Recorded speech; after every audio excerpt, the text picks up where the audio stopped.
Well, good evening. All right. Good evening. My name is Ed Flanagan, and I am the membership chair for the Low Country of Roundtable of Hilton Head. I've been in Hilton Head for the last 3 years, and one of the first things I did when I moved down here was to join the Low Country Civil Roundtable, which meets in Sun City, which is really neat because I belong to several roundtables over the last 30 years, and most of the times I would have to either take off work, leave work early, and then sit in traffic or take the subway in. So it's really neat to be 10 minutes away from a Civil War Roundtable meeting. About the Low Country Civil War Roundtable, it was founded in the year 2000, and it was first held at the Bluffton Junior High School, and then at the high school, and then like 4 or 5 years ago, it moved into Sun City, Hilton Head, Bluffton, which is one of the recognized groups and clubs in Sun City, which is one of the largest retirement active 55 communities in the country. I mean, there's a couple hundred clubs. Over the years, they've had such speakers as Ed Bars, Dr. Bud Robinson, Dr. Richard McMurray, Dr. Wise from the Paris Island Marine Corps Museum, and Colonel Ralph Peters, and they've had Jack Davis, who everybody's familiar with, many times. In fact, he gave a talk last night to the roundtable on Bon Appetit Civil War style blue and gray, which was fascinating. I mean, for those who have seen Jack Davis before, he does really, really good stand-up. They've been having 8 meetings a year with major historians and authors, and plus they've had a whole host of local authors, which is very fascinating because the Low Country between Charleston and Savannah is just full of Civil War and American Revolutionary history and sites. Over the years, they've had highlighted major conferences. In 2011, they hosted the 150th anniversary of the Battle of Port Royal, which was a 4-day extravaganza with Ed Bars, Dr. Bud Robinson, Dr. Stephen Weiss, Colonel Ralph Peters, and a whole bunch of other local historians. And they had tours of Hilton Head and Beaufort. And I wish I could have been there. It sounded very fascinating because the Battle of Port Royal was one of the first major joint operations with the U.S. Army and the U.S. Navy. Very fascinating. And in 2013, they commemorated the 150th burning of Bluffton by Black Dave Hunter, which I wish I could have been there too. The Low Country in general is just full of sites, whether it's Charleston, Hilton Head, and Savannah. So they had tours to Fort Sumter and Fort Moultrie and Beaufort. They'd gone to the Secession House and the Red House. And of course, in Savannah, you have the Historic District, you have Fort Pulaski, you have Fort Jackson, Fort McAllister, Tybee Island.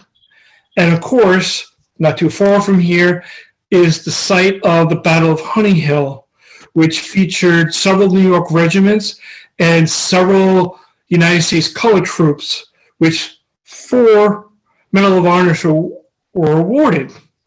I mean, what's better for a Civil War student than being in the Low Country? 2 more minutes, Ed. 1 more minute, Ed. Okay, so I've been enriched immensely by the last 30 years of being members of the Roundtable. I'm happy to be a member of the North Jersey Civil War Roundtable And I'm glad that you opened up the other Civil War roundtables, because I'm a big believer in the Civil War roundtable movement. So keep up the good work, okay? Yeah, Is thank that you. good? You're Yeah, that's welcome. it. Yeah, I know you have the limited time and I just really like to keep, okay, briefly, before I introduce the speaker, for those of you who are on, if you're on this list, who received it from me, you've already signed up for all 3 programs. Again, the notices will contain ask for a list. By the way, we crossed 107, Henry, so we don't have to worry. Briefly, let me tell you about our roundtable. We are right now associating our programs with the Parsippany Library, the first ones to carry our programs. And that's under Gene Embler, who offered to take our programs. If you belong to a library and you want to do it, we'd love to have supply the link, as long as I don't have to stuff envelopes. We'd like to have you come on. The other thing, if you're part of a roundtable, David, we'll also give you this spot. And Iblis is on. Paul Iblis is on. He's going to do it in April for the Milwaukee roundtable. So that we're offering the same thing for other things for libraries. Briefly, our roundtable, it's not in existence that long, I think about 20, 25 years. But during the course of our thing, we've had we've had Bud Robertson, we've had Ed Bars, and we honored him at our dinner. We've had 2 Pulitzer Prize winners, James McPherson and Foner. I would have had Edward Larson come on, but COVID stopped that from coming on. And we had S.C. Gwynn, who did Rebel Yell. Now, okay, well, here we go. Let me introduce our speaker. At the end, I'll just give you some short notice at the end. Well, we'll take the questions at the end. We'll work out of the chat room. Got a lot of people on. We're at 114, Henry. That's really okay. Here we go. Dr. Jennifer M. Murray is a military historian with a specialization in the American Civil War in the Department of History at Oklahoma State University. Murray's most recent publication is on a great battlefield, the making of management and the memory of Gettysburg National Military Park, 1933 to 2013. By the way, we honored John Latcher, who was the superintendent at that time of Gettysburg. Published by the University of Tennessee Press in 2014. Dr. Murray is also the author of The Civil War Begins, published by the U.S. Army Center of Military History in 2012. She is currently working on a full-length biography of General Jordan Mead, tentatively, and hopefully when you finish it, you'll come back next year and do it, although Dr. Murray is coming up again back in March. In addition to delivering hundreds of Civil War battlefield tours, Dr. Murray has led World War I and World War II study abroad trips in Europe.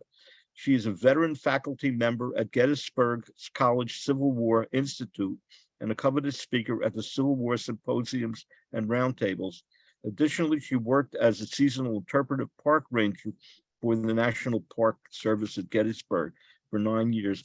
Before it had me come on, I just owe a thanks to Andy Waskey. Andy Waskey, for those who are coming on late, is the official General Mead for Pennsylvania. He ran a major symposium last year, and at that point, I heard Dr. Murray speak, and I probably, because I mentioned his name, we were probably able to get her on as a speaker. But I want to thank Andy and have all the other people here. The roundtables are important. Andy has sent it out to the General Mead Society, GAR, and then the old Baldy Civil War roundtables. And then we have Gettysburg, and we have quite a number of Pennsylvania. I think you're required to watch the program from Pennsylvania. Dr. Murray, you're on. Thank you. Thank you, Rich, for that kind introduction. And thanks to so many of you for joining this evening. I'm watching the numbers too, and I see 123 people on this call and many familiar names to me. So I really appreciate you all taking time out of your schedule to join on a Thursday night to talk about George Mead and specifically about the pursuit from Gettysburg. I have a PowerPoint, so I'm going to flip over and screen share.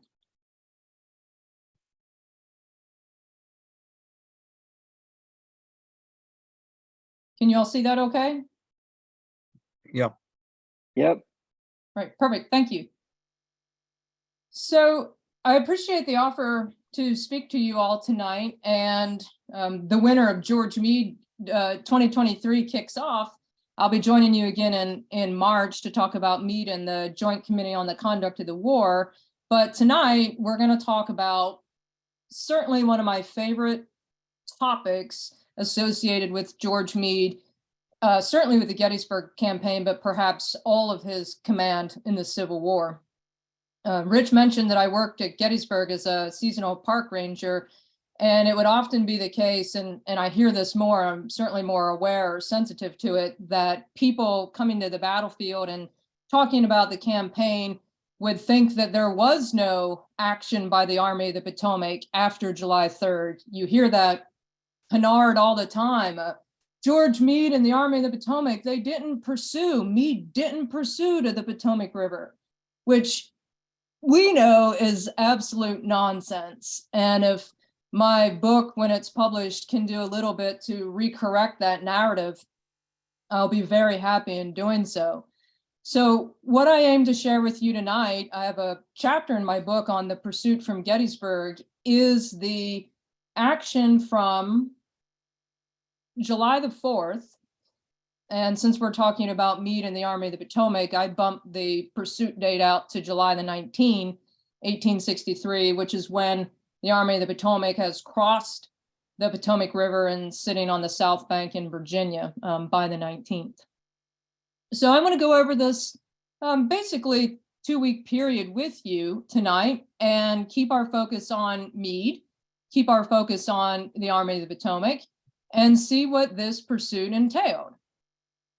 But before we get into all the detail and the nuance of the period from July 4th to the 19th, I want to start with a maybe simple, but hopefully reflective premise, a context, a point of context, if you will. At the Battle of Gettysburg, the Army of the Potomac, commanded by Major General George Meade, defeated Robert E. Lee and the Army of Northern Virginia. It's a Union victory. We know that to be true. But we take that victory and the pursuit, and we ask for, in 1863, Lincoln in the North, they ask for something more. Something rather than just defeating Lee, the Northern public and President Lincoln, and certainly future detractors of General Meade, expected him to do more. And in the way in which defeat isn't enough, that the Army of the Potomac was supposed to destroy, annihilate the enemy, the Army of Northern Virginia. And I will pose to you, and many of you are not just students of the American Civil War, but you're students of American military history, or even military history in Europe or Asia, that destroying your enemy on a battlefield is one of the rarest feats in all of military history. That single grand stroke, something like Waterloo in 1815, is incredibly rare. Combine that, let's say, battle of annihilation, with expecting an army to then pivot on a pursuit and launch a successful pursuit is even more rare. And you might wonder why in the heck I have a slide here when I'm talking about George Meade, about the American Revolution. And I would encourage you to think in your mind tonight, ruminate on this point, where you can point to an example in American military history or world military history where a general was able to defeat the enemy on the battlefield and then turn around, marshal his army, launch it on a pursuit, and successfully bag the enemy. That is incredibly rare. The image I have here in the painting is of the Battle of Saratoga. And in early October 1777, the colonial general, General Gates, is able to defeat the British Army, John Burgoyne, at Saratoga, pivot the army, launch a pursuit, catch up with the British, surround them, and get Burgoyne to surrender. That's the painting we're looking at here at the Schuyler House. General Burgoyne surrenders just about 6,000 British officers and men, which at that time constitute about 20% of all the British forces in the colonies. That's a battlefield victory coupled with a successful pursuit that wipe an entire army off the plate during the American Revolution. That rarely happens. That rarely happens. And I've made in that point with a quote here from perhaps a famous name to you, George Templeton Strong, on July the 5th. And look at the rhetoric. Just suppose that Meade should bag Lee and his horde of traitors, as Burgoyne and Cornwallis were bagged near a century ago. We'll come back to this point at the end, but I like to frame my conversation about the pursuit with getting a sense of expectations, getting a sense of what's realistic to achieve, and then also getting a sense of decisive battle and effective pursuits, not just in the Civil War, but in American military history until this time. It's a very rare feat. I think if we understand that, the pursuit from Gettysburg adds some texture and some nuance to it. You can agree or disagree with me when we get to the Q&As. On July the 5th, Meade writes his first letter back home, and he uses language similar to what we just saw from George Templeton Strong when he writes, "It was a grand battle, and in my judgment is a most decided victory." And look at the language. "Though I did not annihilate or bag the Confederate Army." And as we'll see through the course of our program tonight, that is certainly the expectation that the Commander-in-Chief Abraham Lincoln has, and it's certainly the expectation that is fueled by the Northern media, the press. If, however, you were to survey the letters of many men in the Army of the Potomac on July 3rd and 4th, you would find that they were more than satisfied with Meade's leadership during the battle. William Brooke Rawle, or William Rawle Brooke, depending on when you're citing him, writes, "Meade had done splendidly." And that sentiment was widely shared at the close of the battle. Not to maybe overstate a simple point, but taking Meade's leadership in the Gettysburg campaign and moving it forward during the pursuit, and the Army of the Potomac, when defeating Robert E. Lee, does so at a cost of about 23,000 casualties. Union soldiers killed, wounded, or captured eclipse 23,000. And on July the 4th, Independence Day, will be a busy day for General Meade. It is clear that the Army of the Potomac is not going to effect a pursuit right away when Meade gives an order that the Army will refit and rest for the day. Meade's pretty busy, though, on July the 4th. Basically, the Union and Confederate Army will hold the positions that they've had on the 3rd, Cemetery Ridge for the Union Army, Seminary Ridge for Lee's Army, and Meade will start to gather intelligence, reconnaissance. He wants to start to learn more about Lee's intentions. Is Lee withdrawing into the mountains? Is he starting to move back to Virginia? He's going to gather intelligence. He's going to start to take care of prisoner of war question, and he's going to start to resupply his army. These Union soldiers have been on the march for days. The men in the Army of the Potomac are exhausted. They need rest. They need resupplied. They need food, which finally these supplies are starting to roll up the Baltimore Pike now on July the 4th. So that day, Independence Day, is a busy one for George Meade. He will issue a note of congratulations to the men in his army. I've captured it on the left. It's in the official records. I'm sure many of you have seen it. And in this note of congratulations, Meade will write one sentence that later will catch the ire of President Lincoln. Our task is not yet accomplished. And the line that Lincoln doesn't like is the one where Meade says the Army will make greater efforts to drive from our soil every vestige of the presence of the invader. Lincoln is not going to like that particular line, believing that Meade doesn't really understand what our soil actually means. But right now, Meade has a lot to be proud of. He took command of the Army of the Potomac on June 28. He concentrated the Army of the Potomac at Gettysburg, and he defeated Robert E. Lee. At this point, this is the Army of the Potomac's signature victory. What happens next? And that's where Meade's reputation, his star rises so suddenly. And maybe for reasons that are not fair, his star will start to decline, in large part through his actions and perceptions on the pursuit. On July 4, Meade is going to call a council of war. This will be the second one of the campaign. I suspect many of you are familiar with the July 2nd council of war at the Leicester House.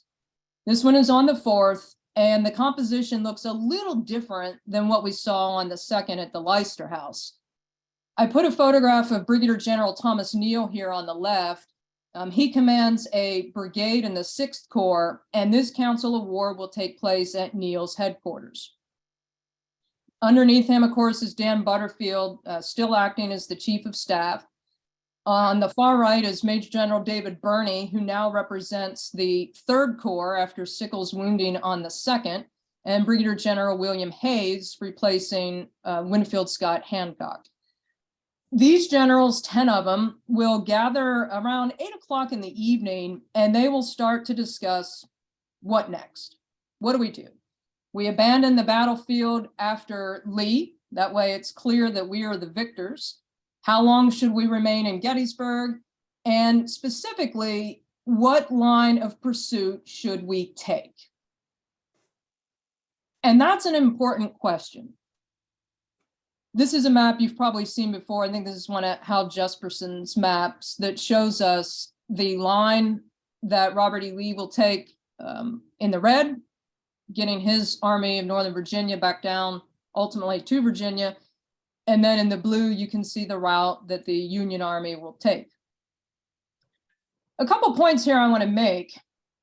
One, when we think about the pursuit, remember that when Meade took command, Halleck and Lincoln gave Meade a tremendous amount of latitude in how to maneuver the Army of the Potomac, with one caveat, one big exception.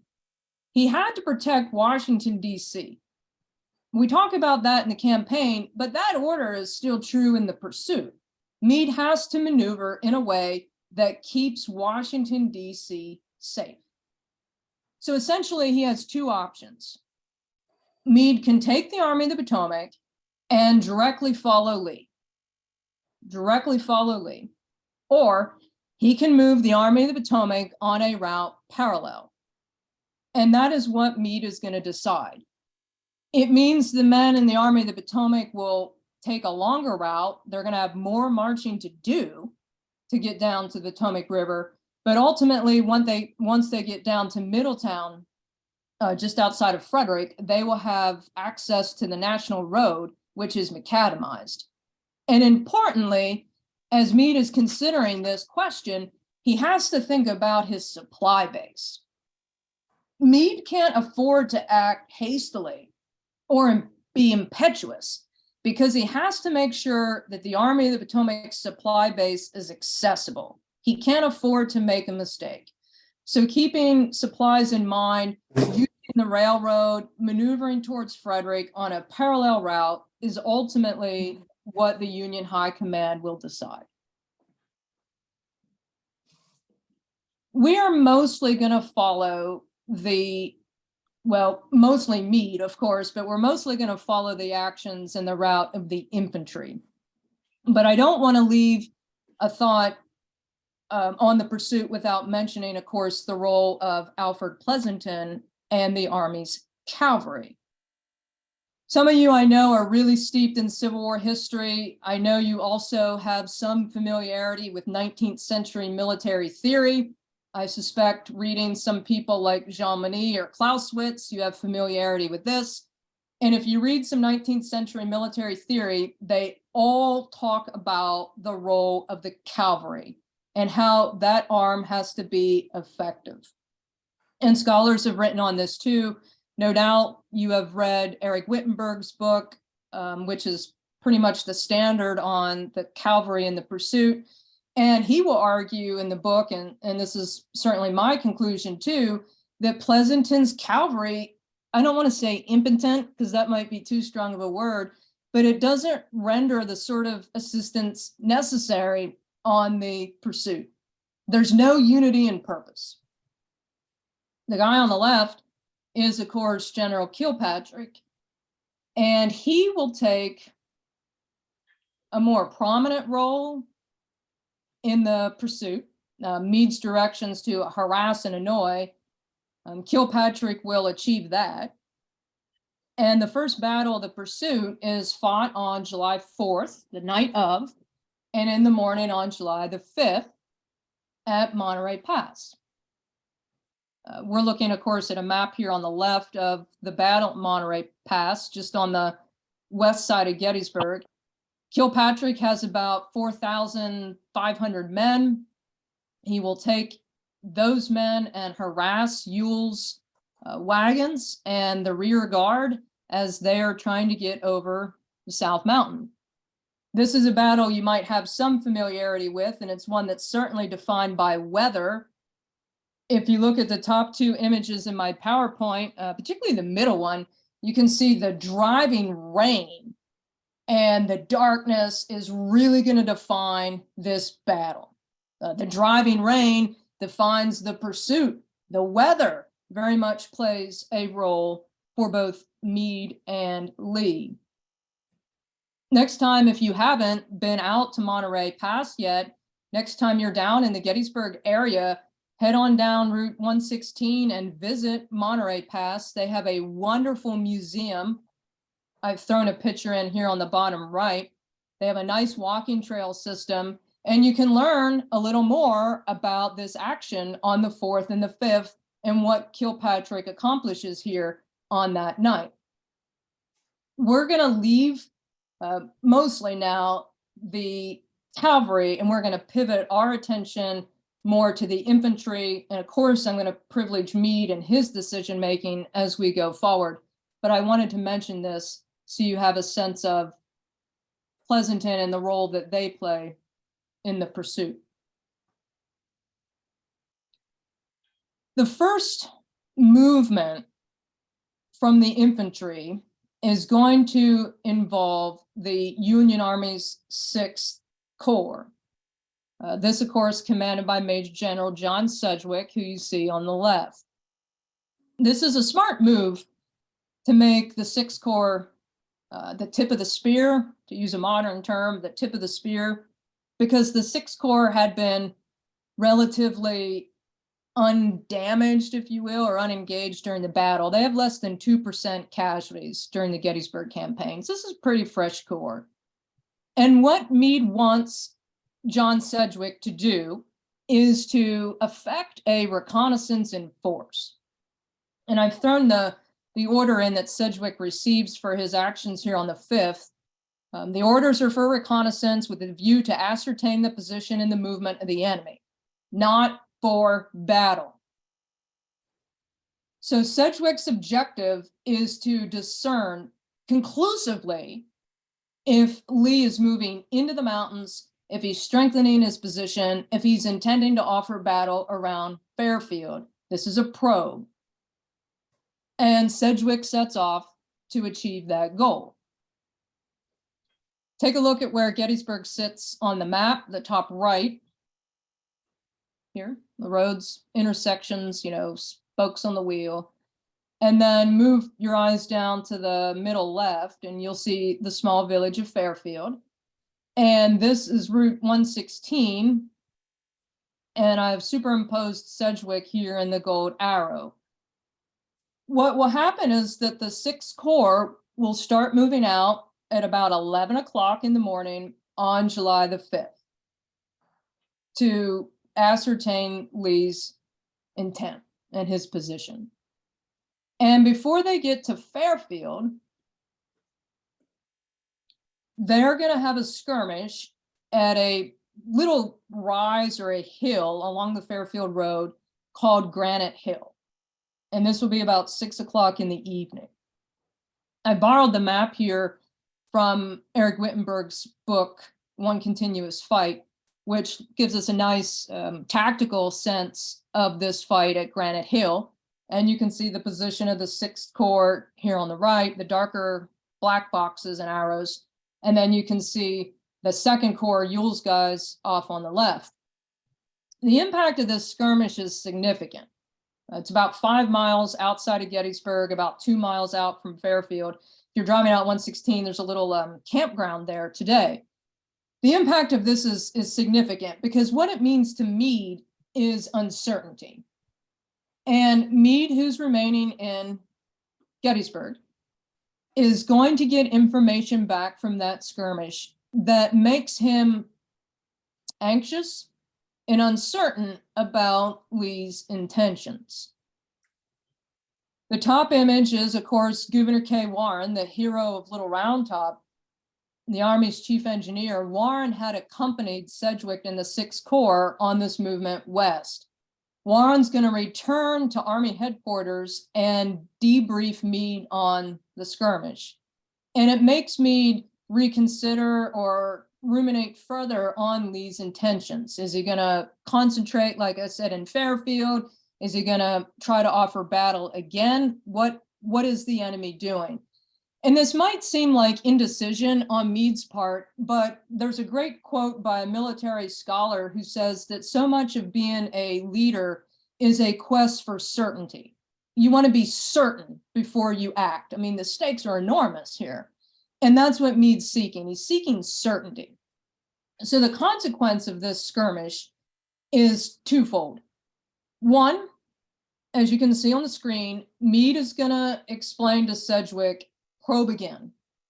Probe again, this will be on the following day. But more so, Meade is going to halt on July the 7th, the Army of the Potomac. He had previously given an order for the Army of the Potomac to start to move towards Middletown, near Frederick, and he will rescind this order, halt the Army's corps, their drive south. The Army of the Potomac will halt for 30 hours until Meade is certain of Lee's intentions. And when he gets that certainty from Sedgwick's probe the next day, he will order the infantry corps to continue their advance. And ultimately, same map I showed you a minute ago, they will concentrate just outside of Frederick. We can see here where the blue arrows are converging, with the supplies coming in more readily the following day, the 7th and into the 8th. And I want to make a point here. This is really going to be underscored in a couple slides. The march from Gettysburg for the men in the Army of the Potomac is miserable. It's miserable. And we talk so much about the condition of the Confederates. We talk so much about the condition of Lee's army, both on the move to Gettysburg and the move from Gettysburg. Confederates destitute, low on supplies, horrible position for the rebel soldiers. All those characteristics are true for the Union men. Howard and Slocum are writing that half of the men in their corps. Huh? Everybody just had their own thing. Leslie Line had an egg, and Hitler took something that he Rich, should I pause? I want to know where it is. Close the door, please. Okay. Half of the men in the 11th and 12th Corps are without shoes. And you can see some of this correspondence in the official records, how destitute, low on supplies these federal soldiers are. Meade writes to Halleck about this on July the 8th. He says, "My army has been making forced marches, shorter rations, and barefoot. Corps marched yesterday overnight 30 miles. And then he says, I take this as an opportunity to repeat, I'll do the most that I can to push forward this army. The weather, the relentless driving rain. Keep in mind too, this is after fighting a 3-day battle. And the Army of the Potomac marched to get to Gettysburg. So the sheer exhaustion is really starting to mount. We need to keep that in mind. Meade himself will arrive to Frederick. And this is a photograph I took summer before last, poking around on some Meade sites. The building that sits here, this is the United States Hotel. Red brick building with the red awning. And this is where Meade will be making temporary headquarters and spending the night here on the 8th.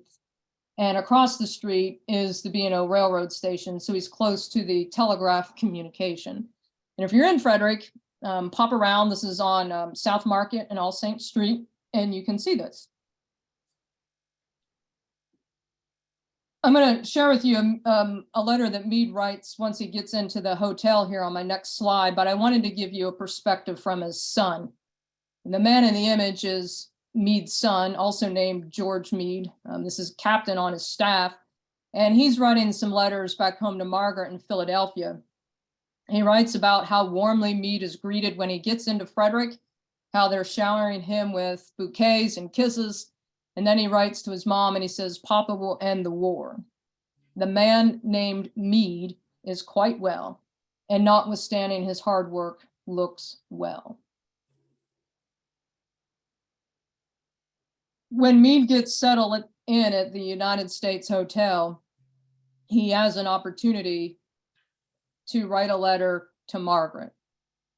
And this is one of my favorite letters of the hundreds that I've read of Meade. This is one of my favorites because it gives us this perfect window into Meade's mental and physical state.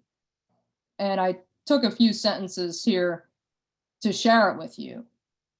He says, from the time I took command until today, now over 10 days, I have not changed my clothes, not had a regular night's rest, and many nights not a wink of sleep.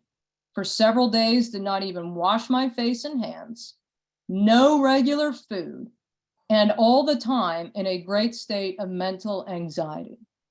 Indeed, I think I have lived as much in this time as in the last 30 years. What a powerful letter. What a powerful letter. And thinking of the mental, physical, emotional, spiritual exhaustion on Meade, and there's still work to be done. There's still work to be done. Perhaps the hardest work is yet to be done. So Meade's kept pace on the pursuit, moving his headquarters to Frederick, and his exhaustion is mirrored by the men in his ranks. And I've taken just a sampling here. You can find numerous, countless soldier accounts, Army of the Potomac men on the pursuit writing about how miserable it is.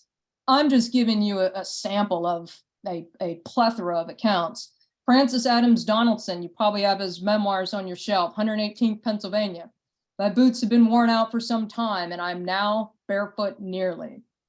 Wilbur Fisk, who's talking about getting across South Mountain, 2nd New Hampshire. With a degree of hyperbole, perhaps, he says Napoleon crossing the Alps will no longer be mentioned as the climax of heroic achievements. Sedgwick crossing Kentucky mountains has eclipsed that. Then, for a little bit context, as a reminder, James Biddle, fellow Philadelphian, Pennsylvania, and on Meade's staff, says the Army of the Potomac has marched and countermarched without one day's rest ever since we left the Rappahannock. Let's not shortchange the experience of the men of the Army of the Potomac on the pursuit. Supplies, absolutely imperative. Here I've selected 2 quotes relative to horses and mules. I'm sure many of you are familiar with Kent Masterson Brown's book on Meade. You've probably also read Kent Masterson's his book on the retreat from Gettysburg, the one that focuses on Lee. He estimates in his research that the Army of the Potomac lost 15,000 horses and mules during the Gettysburg campaign. 15,000 horses and mules during the campaign. So Meade is frantically trying to work with officials in DC, the quartermasters and such, to get horses and mules to move his army. And they start arriving, trickling in, but look at the accounts here. 8th Pennsylvania Cavalry, Captain Winster's, the horses are growing so thin and weak, I sometimes think they will never rally. Poor Defiance is about done, and so is my mare. The member of Meade's staff, Charles Cadwallader, on July 10th, he says, I'm rather badly off for horse flesh at present. This is a sampling again of many shared sentiment. Many shared sentiment.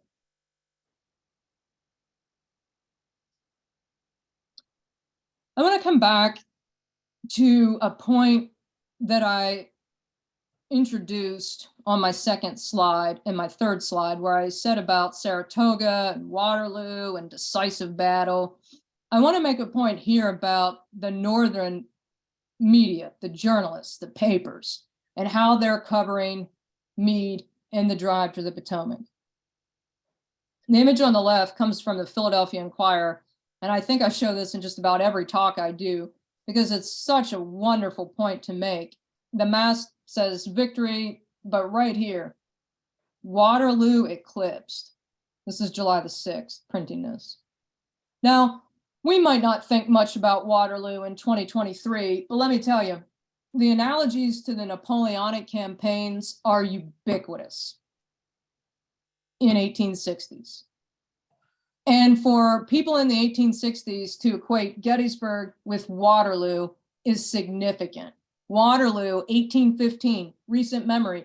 It's a battle in which Napoleon is finally vanquished, completely changes the geopolitical strategy of Western Europe. By God, the expectations then placed on George Meade to compare to Waterloo. But it's not just the Philadelphia newspaper. Look at the Detroit Free Press. Meade, of course, closely connected to Detroit beginning the war. The defeat of Lee must be a fatal blow to the rebellion. Then over on the right, Meade victorious. The great battle near Gettysburg. The media is lavishing praise on Meade, deservingly, right? But they're fueling these expectations along the way. And then you get the news from Vicksburg.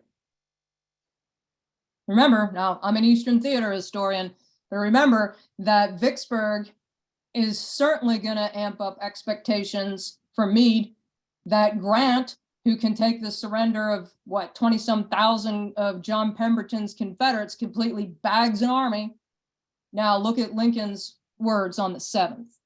If Meade can complete his work by the literal or substantial destruction of the army, the rebellion will be over. So Lincoln, here on the 7th, believes that if Meade can bag Lee's army, the Civil War will be over.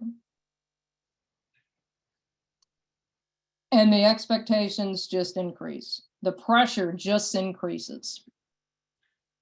When you have time, thumb through some of the correspondence in the official record, if you're interested in this topic, between Meade and Halleck. It's really enlightening. And you can see Meade's frustration growing with what he thinks is unreasonable expectations. Meade gets a correspondence from Halleck on the 7th. You've given the enemy a stunning blow at Gettysburg. Now go follow it up. Meade cautions the next day, I wish to moderate expectations of those who, in ignorance of the difficulties encountered, may expect too much. Moderate expectations. Meade is getting frustrated with political meddling, and he realizes ignorance of the difficulties encountered. The Army of the Potomac is changed since he took command. It's changed in leadership. It's weakened and exhausted by the battle and the pursuit. The weather magnifies all this misery. This is an image, top line, showing us the Union High Command Corps commanders when Meade took command on the 28th. The bottom set of faces show what has changed. That's July the 7th. So the 1st, 2nd, and 3rd Corps have new Corps commanders. Newton, Hayes, and French, new to the position. 5th, 6th, 11th, and 12th remain the same. Meade will write several times, actually, to Margaret in Philadelphia, where he writes about a quote, want of Corps commanders. Now, we could probably agree that French is an improvement over Sickles, right? Probably agree. But I'm not sure any of us are willing to say that William Hayes, not Alexander, but William Hayes, is an improvement over Hancock. And I don't think any of us would argue that John Newton is a replacement for John Reynolds. So the composition of his most trusted officers has changed significantly, and arguably not for the better. Meade has had an opportunity, however, to make an improvement on the chief of staff position. You are familiar that Butterfield is wounded. He's temporarily going to be that position filled by Governor K. Warren. But then finally, on July the 8th, Major General Andrew Humphreys steps in as chief of staff. Fellow topographical engineer, fellow Philadelphian and Pennsylvanian, and a man who is more than capable at the task at hand. Absolutely excellent choice, and will be really through the rest of the war, one of Meade's most trusted confidants and one of his most talented men in the inner circle. So I want us to get to a point, and I'm watching my time too, so I don't go over too much. I want us to get to a point where we can get to the culminating point, if you will. I'm not going to walk through all the battles of the pursuit with you. There's fighting at Smithsburg, there's fighting in Hagerstown, there's fighting in Funkstown, but I want the armies ultimately to get to their final positions, to their battle lines along the Potomac River. Meade will have the Army of the Potomac concentrating in Boonesboro on July the 9th, and Lee's taken a position that will run from Hagerstown, which is about 8 miles to the Potomac, south down to the Potomac River. If you sometimes hear this called the Hagerstown-Downsville line. Lee's line is about 9 miles long, north to south, end to end, and he has maybe 50,000 men in that position. We'll talk about how they've dug in here in just a second. The Union Army is in a parallel line, roughly about 1.5 miles or 2 miles away. And the Confederates in that Hagerstown-Downsville line, maybe amped up by the press too, have dug in, and they are in no way demoralized. We get this notion that they're so badly defeated at Gettysburg that the Army of Northern Virginia is just one more punch away from complete collapse. That's not the case. Read Confederate soldiers' accounts on the move back towards the Potomac, and their resolve is as strong as ever, right? Amped up here by Lee himself in an address to his men on July the 11th. But Lee finds himself in a bit of predicament. His back is to the river. It has poured down rain, as I said more than once, and the river level at the Potomac has increased. Not safe to cross. But weather's changed a little bit, and now the water levels are starting to recede. So Lee's thinking, how can I effect an escape across the Potomac River? The time is coming. Confederates, in the meantime, have dug in, and I suspect you're familiar with this, how strong Lee's defenses are in and around the Downsville-Hagerstown line. I'll share some other quotes with you, but this is from Charles Wainwright, the diarist, the artillerist, who on the 14th says, that those positions were by far the strongest I've yet seen, laid out by engineers and built as if they were meant to stand a month's siege.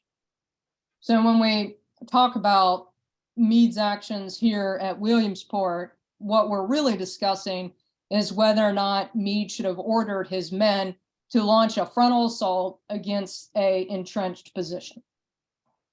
And I think any student, a thoughtful student of the Civil War, can tell you that frontal assaults very rarely work. So Meade's going to have to decide what to do. The pursuit has reached a culminating point, and he's going to have to decide what his next step is. This is a photograph I took this summer at Devil's Backbone. And if you're interested in tracking these sites of the pursuit, you can. So much good work has been done by Civil War Trails, and you can kind of construct the movement of Meade and the Army of the Potomac. And you can visit Devil's Backbone, close to the Antietam battlefield. This is the site of the third and final Council of War, the Gettysburg Campaign. This will be held on July the 12th. There's a nice wayside marker there to tell you more about it. Meade, I'll give you a slide on the Council of War in a minute, but Meade is keeping Halleck and Lincoln informed of the progress of the pursuit. And at 4:30 in the afternoon on July the 12th, this is the message that Meade sends to Halleck. 4:30. It is my intention to attack them tomorrow, unless something intervenes to prevent it, for the reason that delay will strengthen the enemy and will not increase my force. So he intends to attack tomorrow unless something intervenes. And at 8 o'clock in the evening, Meade gathers his generals for the third and final Council of War. And in this council, they discuss whether or not they should attack Lee's position. And the composition of this council, it looks similar to what we saw on the 2nd at the Leicester House, similar to what happens on the 4th, where we started, but with some important changes. John Newton is ill, so he's replaced. First Corps is going to be James Wadsworth. Newton's sick. And Alfred Pleasanton will be there, although officially he's not part of the council or doesn't have a vote. And the people present will vote to attack or not. And the three I have on the screen, Wadsworth, Pleasanton, and Howard, vote to attack the Confederate line. Those are the three. I suspect you know that in the winter of 1864, February, March, and April 64, Meade is going to be brought up by the Joint Committee on the Conduct of the War. We'll talk about that in March. And a lot of what is going to be questioned at this congressional testimony is Meade's leadership in the Gettysburg campaign, here in the pursuit, and his use of councils of war. So we get a lot of why he did this and decision-making that winter in March.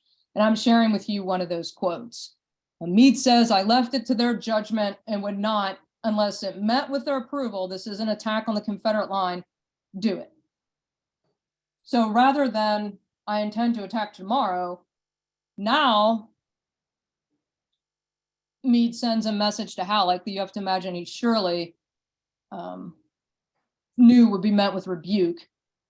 He says, "Upon calling my corps commanders together and submitting the question of them, 5 out of 6 were opposed to it." So the 13th then, rather than being a day for an attack, is spent in surveying the lines. General Meade, General Humphreys will do a reconnaissance. Meade comes back to Army headquarters. This is what he wires to DC. And then at 9 o'clock, orders go out for the corps commanders the following day on the 14th to organize a reconnaissance in force. 1 division from 4 corps to begin at 7 o'clock on the morning of the 14th. Well, when Halleck gets the message about the Council of War, he's outraged. famous, often quoted line, act upon your own judgment, call no council of war. It is proverbial that councils of war never fight.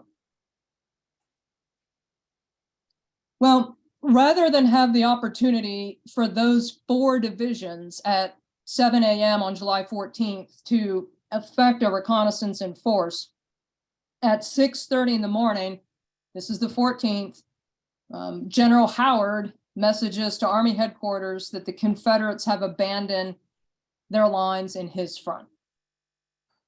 Lee's escaped. And now Meade is in a completely reactive position. By 1 o'clock on the 14th, the Army of the Potomac has sort of watched the enemy slip or escape back into Virginia. Lee's army sits on the south side by 1 o'clock in the afternoon. And now you have a complete deterioration of the relationship between Halleck, Lincoln, and Meade. And I want to spend just a few slides on that to kind of nicely give that closure to Meade in the pursuit. This, I'm sure you're familiar with, is Meade at 2:30 offering his resignation. It's not the first time, or I'm sorry, it's not the last time. It's the first time, but not the last time that Meade will offer to resign. Halleck, of course, doesn't accept it.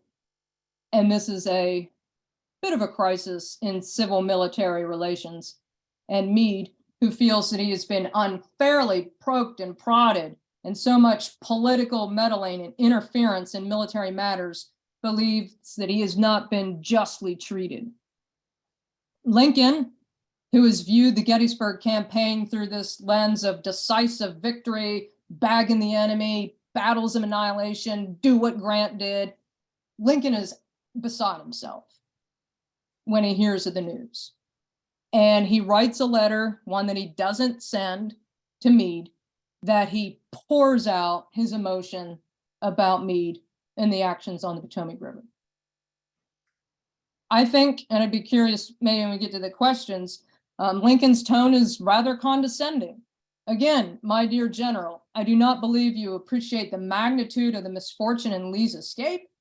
Surely Meade does. Surely he appreciates it.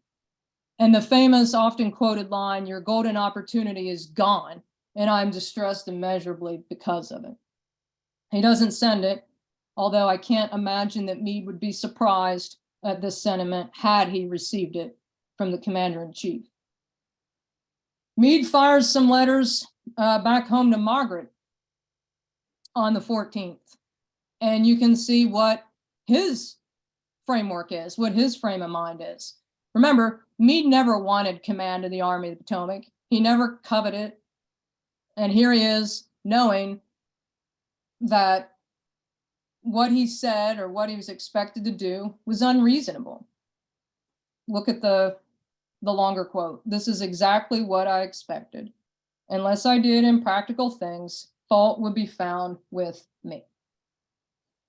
And he's right. He's absolutely right. There are a panoply of opinions among the rank and file about what happened on the banks of the Potomac River. You can read soldiers' letters and diaries and get various eclectic opinions. We should have attacked. We shouldn't have attacked. I'm giving you a sampling. Francis Adams Donaldson, who I quoted earlier, he says he's a little disappointed in Meade's decision. Breaking camp, crossing over the Potomac River into Virginia, who declared that old Meade, the four-eyed loafer, is leading them to the graveyard of the Army of the Potomac. 1st New York Light Artillerist, Lieutenant Ames, sounds like Lincoln. General Meade let the golden opportunity slip, and now it is gone. From a civilian, a reverend at the College of St. James, which you can visit today if you go and do some of this pursuit stops. He says, we're very thankful to God and so many in this neighborhood that no battle came here. The enemy were most strongly entrenched, and all our army might not have dislodged them. This would have been a serious reverse. Soldier in the 97th New York, Lieutenant Willard B. Judd. I suppose the papers will condemn General Meade in the strongest terms for allowing Lee to escape. Man, was he right about that. Look at the bottom. It is really amusing to see the views that most of the leading journals advance. They all seem to think that after General Lee retreated from Gettysburg, that it was mere play spell to entirely annihilate the rebel army. He was completely bagged in their estimation, and all that was necessary was to shoulder the bag and carry it off. But then we came to shoulder it and the contents dropped out. One of my favorite soldier quotes, spot on. So we'll circle back to where we started.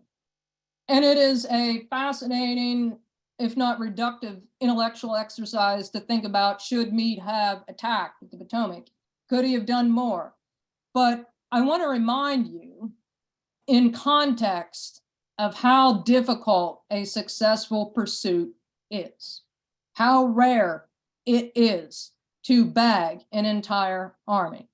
Napoleon did it in 1806 when he beats and then pursues for about 250 miles his adversary. Very rare. And asking Meade to achieve that by any measure is simply unreasonable. So my last slide, thinking about Meade and the pursuit, I wanted Meade to have the last word. I wanted Meade to have the last word. July 14th, this is exactly what I expected. Unless I did impractical things, fault will be found with me. 2 days later, this was the reason I was disinclined to take the command, and it is for this reason I would gladly give it up. I think if we look at Meade and the pursuit, Meade since June 28, he defeats Robert E. Lee, defeats the Army of Northern Virginia. He protects Washington, D.C. Don't overlook that. And he drives the Army of Northern Virginia back into Virginia. And by any reasonable measure, those actions, Meade's actions, were successful. I am thrilled to have talked with you about this tonight, and I can't wait to see what your comments in the chat or throw them at me are going to be, so I can hear from you. Thank you all for hanging in, and I'll stop screen share and come back and join you. Hi, Jennifer. Henry, I just wanted to thank you. It was a great and compelling presentation. Let me open it up to the audience and see if they have any questions. I'm looking in chat right now. I don't see any questions there, so feel free to put them in. So let's hear your questions. I'm not going to give a question right now, but I got to say to you, in the years I've been doing this, that is probably one of the best lectures we've ever had. And I thank you for that. Thank you, Rich. That's so kind. I don't think anybody realized, I think we were all led to believe that, you know, why didn't he catch him? And this is the second time I've heard this lecture. And I think I could hear it again. I should hear it. I think it's that important. You really don't know. I think if presupposing we do know, but we don't know. Thank you for saying Henry, that. I appreciate that. No, I appreciate. Henry, read the questions off if you can. Fantastic lecture. I could read mine real quick, and that was her pointing out the reality of war, which is that it's frequently just of attrition. Do you think that Lincoln did not understand the strategy that the plan of Winfield Scott, literally all the way back to Aaron Burr, was to flank the South and not to go headlong as it was in the Battle of Wilderness and go right at Virginia directly? So the whole plan was always to exhaust the South so they could never rise again. So Meade actually kept the big strategy by not losing. So do you think Lincoln was unaware of the big strategy? I think it's unpopular to criticize Lincoln for a variety of reasons, but at the same time, I think that we need a little bit more objectivity to Lincoln as commander-in-chief. And there's going to be some work that's coming out on that. Actually, Ken No, my dissertation director, is looking at Lincoln as commander-in-chief, kind of revisiting some of these questions. And I can certainly say from my research on Meade, it seems that Lincoln fundamentally misunderstands several things about the Gettysburg campaign and the pursuit, from the condition of the army to how practical it is to bag and annihilate these. And even when he says about Grant, Grant has bagged the enemy. If only Meade could do that, it will be the literal end of the war.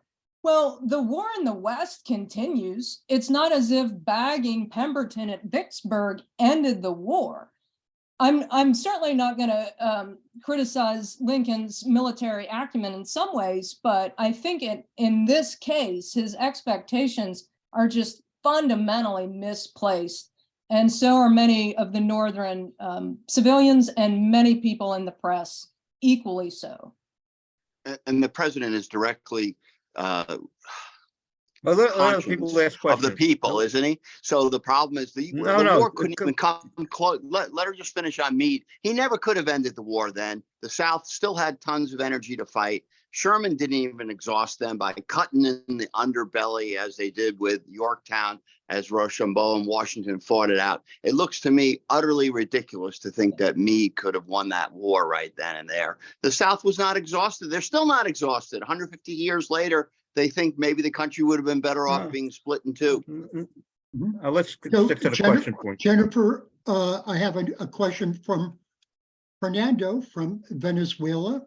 And he asks, do you think this was a moment when Lincoln realized General Meade was not the general Lincoln needed to win the war, especially, up against Grant winning in Vicksburg?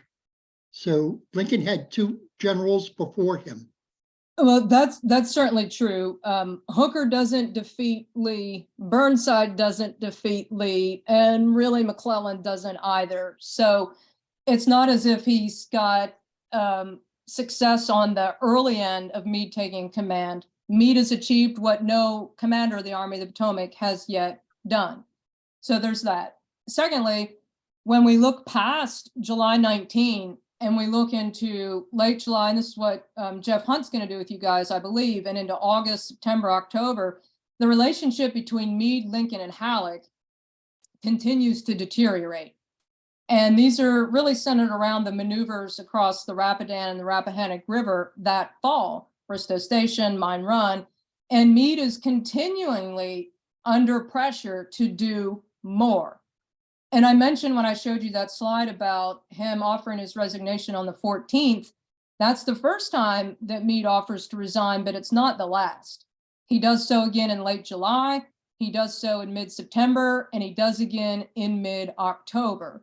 So you see Lincoln and Halleck and Meade never really coalescing in a grand strategy.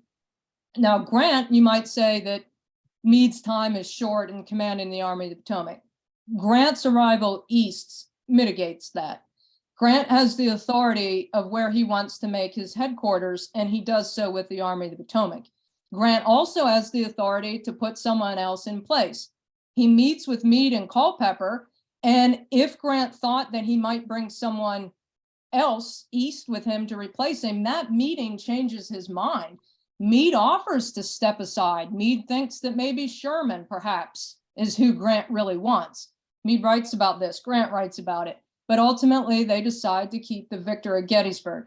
I can't really imagine that it would have been wise for either Grant or Lincoln to shelve the victor of Gettysburg even as late as 1864.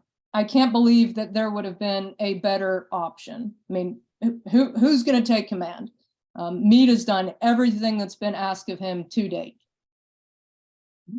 I have Henry, another field the question from chat. Dean. I have another question from Dean. Is there an example of a successful pursuit after a 3-day battle? Dean notes that Waterloo was a 1-day battle. Yeah, so Waterloo's going to be a resolution in of itself, right? The 1-day battle, complete capitulation of Napoleon's forces. maybe you could think about Saratoga. That's a battle that's fought over several weeks. The first fighting is in September, fighting at Bemis Heights in October, and then the pursuit. The example that I gave on my slide, the Battle of Jena-Ostad, is a kind of a twin battle, 2 different places fought on the 14th. I've looked, and I'm a trained academic military historian, so I have a healthy knowledge of military history beyond the Civil War, but I would encourage any of us to think of a battle that's successful and decisive, and then couple it to pivot to a pursuit that completely annihilates the enemy. The fact that we're all kind of pondering, thinking, racking our brains, tells us the answer. So to apply standards that so few generals ever in military history achieved to George Meade is ridiculous, and it's unfair. Michael notes that 50 years later, World War I, the Western Front was a front of 450 miles long trench front warfare, and with casualties of 500,000. So again, illustrating your point there. Yeah, exactly. And I've had a couple of questions asking the most important question: when is your book on Meade out? Thank you for asking that. I am over halfway done. Meade, I'm currently working on the chapter of the North Anna campaign. So it's May, about to turn to Cold Harbor, June of '64. So I think I have about 4 or 5 chapters left. I have 14 done. So I've definitely crossed the threshold. The more simple answer is I expect probably to be writing through this calendar year yet. Meade, of course, dies in 1872. So once I get through the war, there's not a lot that I have to handle relative to Reconstruction and what Meade does after the war. So there's certainly light at the end of the tunnel for me. It sounds like a big task before you. It is, y'all, and I hope maybe this generates a little bit of excitement, but I suspect, and I'm hopeful I get a big word count on this. Sometimes publishers don't like to print fat books, like really lengthy ones, but I'm hopeful that I've got a bit of latitude here, and you'll see a Meade biography that's going to top about 500 pages. So it's a big project. I hope it makes an important contribution. I've been absolutely thrilled working on it, and very humbled if it adds to our understanding of George Meade and his contributions to Union victory. Well, Meade is a topic that would interest a lot of people here. We hit our record here of 128 attendees. So I think you've got a great topic there and a lot of interest out there in the marketplace. So let me Henry, I'll take about 3 or 4 more questions, and we'll end it. And I just want to, finish off tonight by saying goodnight. Okay. Go ahead. No, do the 3 or 4 questions if you have them. Let's see. I'm seeing a lot of people saying it was a great presentation. I think that is the last question. I hear words like spellbinding and informative. So it was a great job. A lot of thumbs up also. Here's one more. Meade had several sons. Did they follow him into the military? So I showed you the photograph of, I hope I pointed it out, Captain Meade, George Meade, who was on Meade's staff. He joins Meade's staff in the spring of '63, and he will be with Meade during the duration of the war. He's the one that has the military service during the war, Captain George Meade. And he's the one, if you're familiar with Life and Letters, that will start to compile Meade's correspondence with Margaret, of which so much I shared with you, into what will become Life and Letters, that's published in 1913, finished off by his grandson. All right. Let me just say, the people, again, it was really a great talk. The other thing is, I want people who are watching this tonight, this is the caliber of the programs of our roundtable. We've set a record tonight for a number of people. Dr. Murray's coming back in March, and Jeff Hunt will be here in February. So you don't have to ask me, but send our link out to your roundtables just send it out. You can see we can cover up the way we take out, we can handle up to 500 people. But again, Dr. Murray, I want to thank you. Oh, wait, let me just give a couple of thanks that are required to. One, that was through the Parsippany Library, carried by the Hackettstown Library, Roxbury, Rockaway, Chester, Plainfield. These are the libraries that are handling our program for us. And hopefully, now that you see it, for your individuals who are members, go to your town and just tell them it's free. And I think that's where the educational process will be, of you people out here doing it. But I think that, again, thank you. And I'm going to say goodnight to everybody here. So thank you. Good Good night, night. everybody.